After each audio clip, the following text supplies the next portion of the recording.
Michael and Angela, Abigail, Kelly, Kristen, Maggie, and David. Mr. and Mrs. McHugh, Mary and Jeff, Jim and Donna, and Frank. The entire extended McHugh family, friends, and our entire community.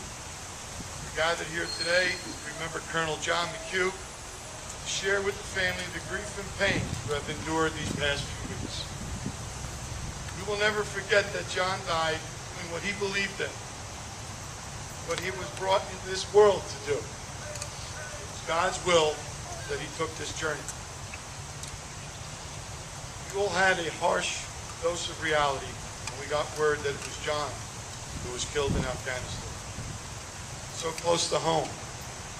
Our community remembers John as truly an all-American kid from an all-American family from a small American town.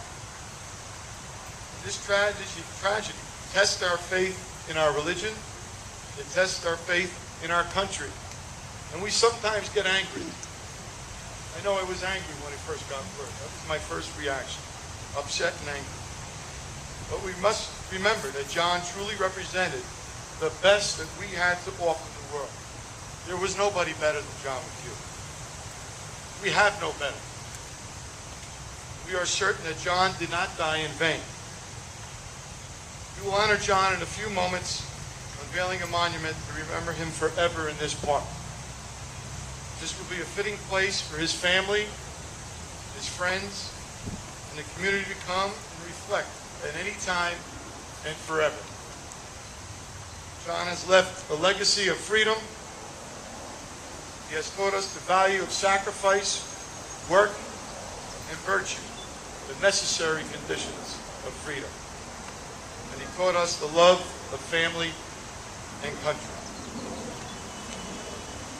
I was trying to think of a couple of stories, and I said to Jimmy earlier this morning that my two fondest memories are visions of John, where, and I think the family can relate to this, when his brothers, Jim, Frank, and myself were playing a pickup game of street hockey, of all things, in Dr. Post's driveway. And John was probably in the 7th or 8th grade at that time. He wanted to always play the designated goalie.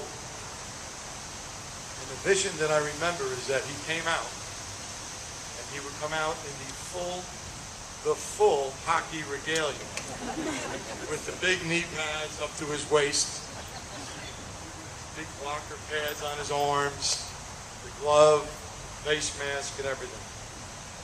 And I suppose that he was obviously passionate and destined to be a goalie and catcher throughout his athletic career, and a good one, and a very good one it was.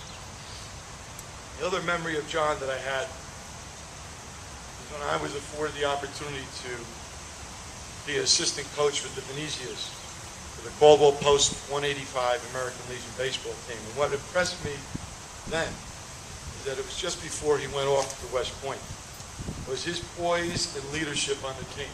He was special already at that point, at that age. He was already special. The fact that he was able to work with pitchers as their catchers, to have both a calming effect on them, but yet he was driven to win as passionately as anyone. None of us can do any better than Colonel John McHugh. He is our hero for the country. We thank John and his family for allowing us to have our freedom. We are in debt. We are in debt, and we wish God's blessing upon John's family. The entire McHugh family. May God bless the communities of West Essex.